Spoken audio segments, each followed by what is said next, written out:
देख रही हो और डॉलर टीवी की वीडियोज। मेरा नाम मोहित है। मैं सॉफ्टवेयर कंपनी में जॉब करता हूँ।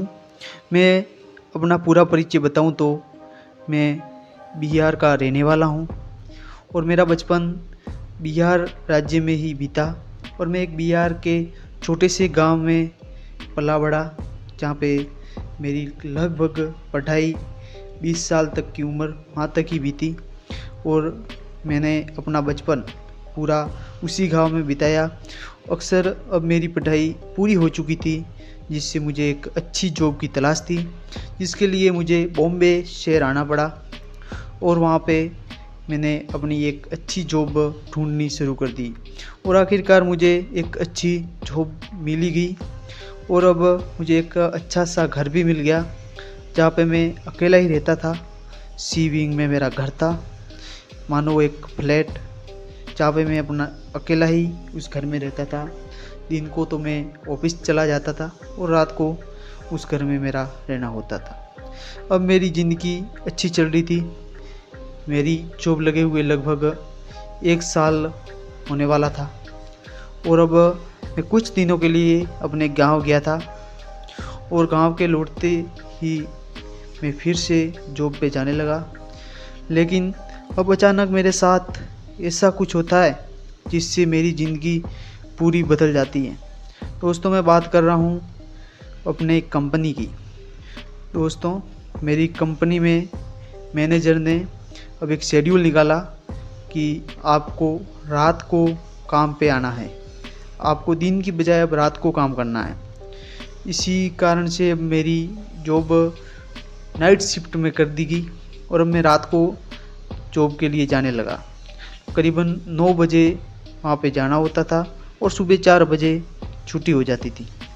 अब धीरे धीरे 2-3 दिन बीते और मैं अपनी एक छोटी सी गाड़ी लेकर जाता था और वैसे ही चलता जो पहले चलता था। अब मैं आपको बात बताऊं एक टर्मिनल की। दोस्तों, मैं टर्मिनल की इसलिए बात बता रहा हूं कि जो मेरे साथ घटना घटित हुई थी वो इसी टर्मिनल में घटी थी। अब आप बोल रहे होंगे कि टर्मिनल में ऐसा भी क्या है जो अपने साथ ऐसी घटना घटित होती है। मैं आगे आपको बताऊंगा कि मेरे साथ ऐसा उस टर्मिनल में क्या हुआ था। अगर हम हमारी भाषा में कहें तो एक सुरंग, जहाँ पे अक्सर बड़े बड़े पहाड़ होते हैं, वहाँ पे सुरंगें बनी होती है और गाड़ियाँ आती जाती हैं। मैं ऑफिस से घर की तरफ लौट रहा था अपनी छोटी सी गाड़ी लेकर। अक्सर मिडिल क्लास वालों के लिए एक छोटी सी गाड़ी होती है और कुछ नहीं होता। अब उस टर्मिनल के आगे ही मेरी गाड़ी अचानक से बंद हो जाती है। नहीं आ रहा था। अब मैं धीरे धीरे उस सुरंग की ओर बढ़ता हूँ, क्योंकि बाहर अब ज़ोरों से बारिश शुरू होनी चालू हो गई थी और इतनी बारिश हो रही थी कि मुझे अपने भीगने के डर से मैं उस सुरंग की ओर जा रहा था। आसमान में धड़ाम से बिजली चमक रही थी और बारिश ज़ोरों शोरों से चल रही थी और बादल आपस में टकरा रहे थे और गरजनाक आवाज़ हो रही थी। जैसे ही मैं सुरंग में घुसता और मैं और क्या देखता हूँ, आगे एक लड़का और एक लड़की जा रहे थे और लाइटें झपाझप हो रही थी। लड़की ने पीछे मुड़कर मुझे देखा और मैंने सोचा कि इतनी रात को ये कौन होंगे। मैंने उनको आवाज़ दी, लेकिन वो नहीं रुके, वो चलते ही रहते थे। मैंने आवाज़ दी कि आप यहाँ पे क्या कर रहे हो? क्या आपको भी मेरी तरह इस सुरंग में मजबूरन आना पड़ा? फिर मैं सोचता हूँ कि होंगे कोई।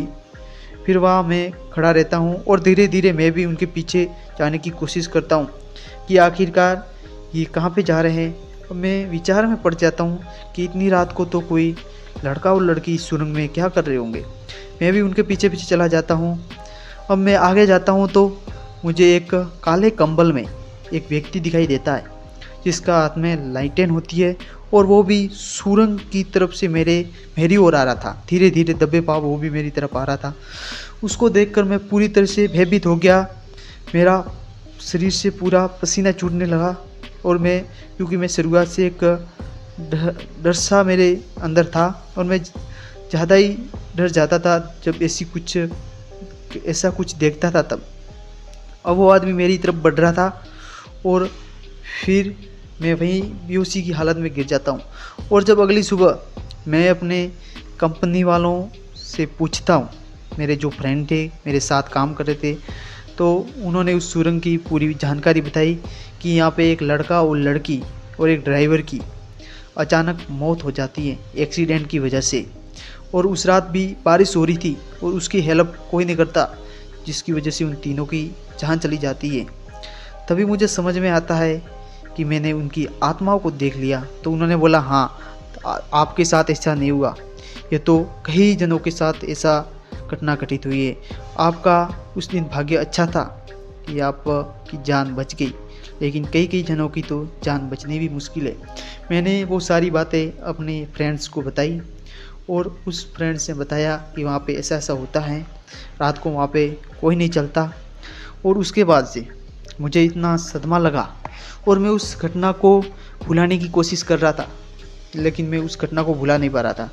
इसीलिए मैंने उस जॉब को छोड़ने का फ़ैसला किया और मैंने आखिरकार उसी जॉब को छोड़ दिया और मैं अपने गांव बिहार वापस आ गया, क्योंकि अब मुझे जॉब करने का कोई मन नहीं लग रहा था। अब लगभग 2 साल बीत गए थे, लेकिन मैं उस सदमे से अभी भी उभर नहीं आ रहा था। मैंने अब अपने राज्य बिहार में खेती का काम करना शुरू किया और अब मेरा अच्छा खासा परिवार का भरण पोषण होता है और मैं आज भी खेती करता हूँ। दोस्तों, यह थी मेरी एक छोटी सी कहानी। मेरे साथ जो घटना घटित हुई उनके बारे में मैंने आपको पूरा ही जानकारी बताई। अगर आपके बारे में या आपके साथ भी ऐसी कुछ घटना घटित होती है या आपके दोस्तों के साथ, तो आप इस चैनल के कमेंट सेक्शन में ज़रूर से बताइएगा। नमस्कार दोस्तों, फिर से हम मिलेंगे एक नई सच्ची घटना के साथ और आपको उस घटना से रूबरू करवाएंगे।